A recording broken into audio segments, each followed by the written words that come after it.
Hello, how ya doing? This is Jeffrey Lee Folschinsky, your archeologist of amusing allegories, and I'm tunneling for trivial treasure as I welcome you to another episode of Meaningless Minutia, the show that explores the unvast world of trifles, trivialities, and the nonsensical, and reports back its findings, whether you wanted them or not. And with that force majeure of mental meddling thrown out there, let's get down to this week's question. Did you know Shakespeare put a curse on his own grave? Good friends, for Jesus' sakes forbear to dig the dust enclosed here. Blessed be the man who spares these stones, and cursed be that moves my bones. In other words, keep your dirty hands off or else. This is the epitaph that Shakespeare left on his grave to ensure his final resting place would be, well, final.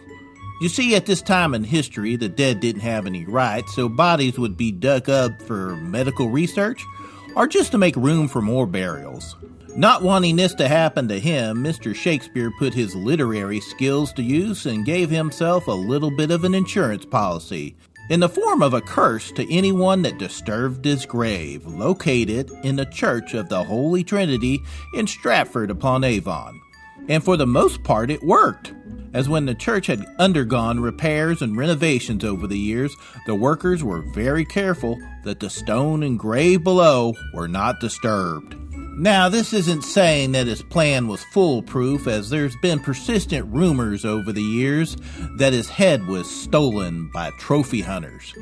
A research team using ground-penetrating radar recently investigated these claims, and although their findings were inconclusive, they felt they found enough to lend some credence to these rumors.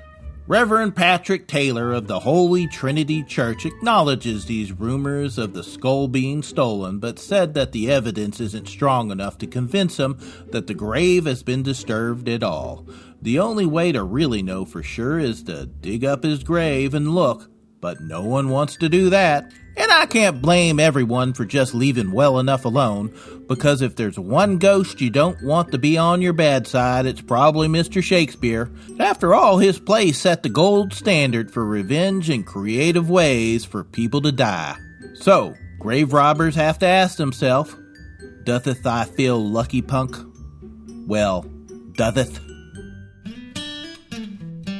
Okay, I can feel the curse eating away at your attention span, or maybe it's just the show's long-term effect taking hold, so I best just stop there. But before I let you book that CAT scan to investigate the long-term damage, let me leave you with this mental mayhem.